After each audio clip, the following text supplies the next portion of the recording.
One August day, as I was celebrating my college graduation with friends, my mom asked me to take money to Jennifer, my friend's mother who lived nearby. I headed over to their house. Once I got up to the floor, I rang the bell to the right apartment and was greeted by Jennifer. She was dressed in a light dress with ample cleavage and a robe that barely reached her knees. Despite her late 40s, she had slender legs and graceful hips. She looked surprisingly young. "I'll come into the room," she invited me in. I entered. There was a coffee table in the room near the couch, topped with a bottle of cognac, chocolates, and a vase of oranges. "And here I am resting," she explained, pointing to the bottle of cognac. "Why don't we pour you one too?" I nodded in agreement, and she pulled out another glass. "Well, gentlemen, are you going to woo the lady?" I poured the cognac into the glass. "Happy graduation," Jennifer toasted. We drank, and she started asking me about my studies. As we talked, we continued. Jennifer sat on the couch, leaning back and putting her leg over her foot. Her robe was scuffed up, but she didn't seem to mind it. Standing up, she turned on some music. "Shall we dance?" asked Jennifer to me. I stood up and walked over to her, putting my hands on her waist and her hands on my shoulders. We began to twirl in a slow dance, and at that moment, Jennifer couldn't take her eyes off of me. "How you've grown, getting so big and strong," she said. "My son will be graduating and coming home soon too. Here you are already becoming real. Everything will be fine," I assured her. "Michael will be back soon." Yes, she whispered, raising her gaze to me. I'd always liked Jennifer. She was small in stature with an athletic figure. We continued to stand in the center of the room, my hands remaining on her waist. Jennifer put her arms around my neck, drew me to her, and kissed me on the lips. Out of surprise, I tensed up. "Relax," Jennifer whispered. "Put your arms around me." I wrapped my arms around her. Realizing there was nothing more to lose, I decided to be assertive. With one tug, I pulled off her robe. "God," she whispered. "Keep going, my boy." When it was over, we sat for a while and had a drink. Already on my way out the door, I remembered that I hadn't honored my mom's request to give her the money. I looked at Jennifer. We looked at each other and laughed as we realized what had happened. I was about to walk out, but Jennifer stopped me, turned me around, and asked, "Do you want me to always be yours?" And I kissed her in agreement, then walked out into the entryway. Another true story. Andrew always believed that liaisons with other people's wives were forbidden for him. His mother left his father as a child and went to another man without taking him and his sister with her. She later tried to establish a relationship with the children, but they felt pity for their father who had replaced their mother. The resentment towards the man who had invaded their family remained for a long time. 6 months after the betrayal, the mother began to visit the children, but over time her visits decreased, and when she had new children, the relationship almost ceased. Now, as an adult, Andrew calls her 3 times a year, on her birthday, Christmas, and Independence Day. However, there's no close relationship between him and his sister and her mother and her new family. The sister has married, given birth to a son, and the father is aging, failing health after a stroke. Increasingly, the father asks Andrew when he will bring home his future wife and give him grandchildren. "I'd like to see future generations while I'm still alive," the father said. But Andrew had just broken up with another girl.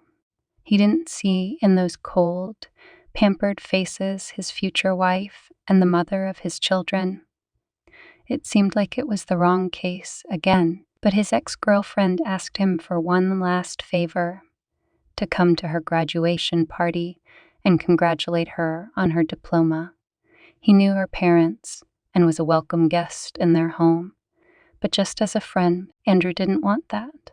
But seeing how Alina insists on his invitation, he decides to go to clarify everything and apologize to her parents. He needed to explain to them that he hadn't promised their daughter anything and that they were too different. Alina meets him at the gate of the country house and escorts him into the garden.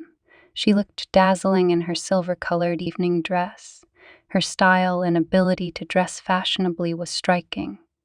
Andrew, seemingly an ordinary guy to himself, wonders what she sees in him. He has a good education, a position as a department head in a prosperous firm, but he still has years of labor ahead of him before he can achieve anything like her father. Their father owns a company, and they live in a cottage with a spacious plot of land. At the moment, they've thrown a party right in the garden, decorating the trees and the pool with lots of beautiful, glowing lanterns. But Andrew wonders where this is all going to lead. Will he take his wife to her father's modest apartment or to rented accommodation? You haven't changed your mind, Alina asks him. If you marry me, my father will buy us a house just like this. I don't want handouts. Andrew replies squeamishly, they're not handouts. They're a show of concern for his favorite daughter and her future husband. We've discussed this before, Alina. I'm going to earn everything in my life on my own. I don't want to be dependent on anyone. You need the luxury of the here and now. You'll get tired of waiting. Notice the way the prosecutor's son is looking at you. Alina involuntarily turns around coquettishly and shrugs. At this point, Andrew avoids her gaze. At first, the guests gathered around the table, and after the barbecue was served, they dispersed around the large gazebo. However, Alina again found herself next to him. Everyone congratulated the graduate and expressed wishes for success. It was fun and noisy. The guests behaved relaxed because many of them were well acquainted. And then, in the midst of the fun, another couple appeared. This is my cousin, Alina distracted Andrew. He just got married, and he didn't even invite us to the wedding. And where did he find that hick? The guests fell silent. You didn't invite us, but we came. Welcome us.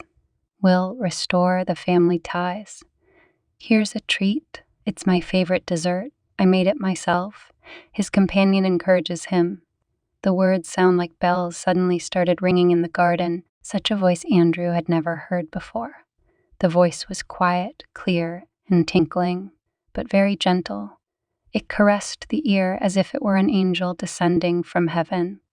The couple approaches the table, and the guy places a large tray of pink cakes on it. Just melt in your mouth, Alina says, taking the first bite. Despite her small weight, she adored sweets. Well, Peter, introduce us to your lawful wedded wife. Stop hiding her from us. The owner of the house welcomes the guests cordially. My name is Gian, says the boy, and from that moment on, Gian becomes the center of attention. The women surround her with curiosity, asking questions about her amazing dessert, where she lives with her husband, and her occupations, and what is the name of her unusual hair color. It was indeed unusual for her, just as she moved with admirable grace. Have you fallen in love? Alina asked suddenly. The man looked at her. No, just seeing champagne-colored hair for the first time, he joked. But all evening, he had secretly admired Jean. The stranger's wife lingered in his mind. Peter and Jean didn't stay out too long. They gave Alina a gift, congratulated her on her entry into adulthood, chatted with her father and mother, and then announced that it was time for them to go home. After they left, Andrew began to get bored with the company, but he had yet to explain himself to Alina's parents. He found a moment when he was near them and said, "Excuse me, I have to go too. We look forward to seeing you tomorrow for morning coffee." Alina's father shook her hand. I have a great offer for you. I'm sorry, but this was a farewell party for your daughter. Andrew hastened to end the dialogue. The faces of Alina's parents froze in bewilderment. You see, he continued, Alina introduced me to you as her fiancé, but we barely know each other and we're not a couple at all. We have different hobbies, different outlooks on life. I've told her this many times, but she won't listen to me. Why don't you listen to me? After all, Alina, I'm sure, could be a worthy candidate for any young man from decent society. Get out, replied the girl's mother angrily, and Andrew ran out of the garden. After a little longer, he went outside the gate, unbuttoned his shirt collar, and took a breath of fresh air. It was easier to breathe. I should have gotten myself in such a mess. She got attached to him, and she turned out to be the daughter of a rich daddy. He thinks as he drives home. During the trip, the image of Jean flashes before Andrew's eyes. He feels like a wanderer who has waited his whole life for his only girl. Went to her voice, looking for her eyes among 1,000 stars. And finally, he found her. She turned out to be someone else's wife. Andrew made several attempts to get close to her, even though he realized how wrong it was. He followed her around, going to the same shows and events she attended, trying to memorize her smile, her gestures, every curve of her body, secretly sending her flowers and notes, but she paid no attention to him. Desperate, Andrew went to the other side of the country, accepting a position as head of a subsidiary of the firm where he worked. He tried to banish her from his thoughts, to forget about her, but every day he became more and more attached to the thought of her. In every woman he tried to see her features, closing his eyes and imagining that he was embracing her when he opened his eyes. However, the disappointment was deep. His heart turned into a stale wound, and he resolved to return, if only to see her once more. Soon Andrew married Alina. Everything seemed like a dream. The wedding, the honeymoon, the new common life. All this the man remembered vaguely. He constantly looked for Jean in the crowd of guests, but did not find her. She never showed up again. Anna, let's not go out today. Let's spend the whole day together, he suggested over breakfast. I can't take that, Alina replied. You made me dye my hair that awful color. I thought it was just a game, so I agreed. I learned how to make desserts to please you. I knew it was all Jean, but for you to start calling me by her name is too much. You know Jean's out of town. She left my brother, found a younger man, the son of the prosecutor you envisioned for me. He got a position at the French embassy and took her there. While you thought her a stranger's wife and unavailable, the other has already done his thing. You can't accept that, Andrew. Perhaps you need the help of a psychologist, Alina asked.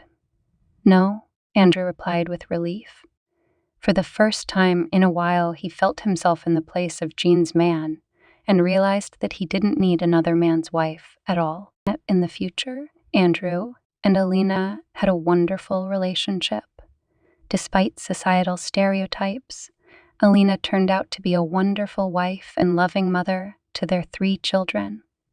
The imprint of luxury was only on her face, but not in her character. She truly loved her husband and was faithful to him for the rest of her life. Alina got her natural hair color back, and Andrew never called her Jean again. If you enjoyed this story, give it a thumbs up, subscribe to the channel, and hit the bell to be the first to hear the next exciting story. Good luck and come back again. You are in for some interesting story time. If you like the stories on our channel, give it a thumbs up.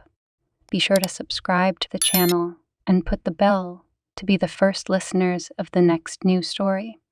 Good luck and come back. It will be interesting.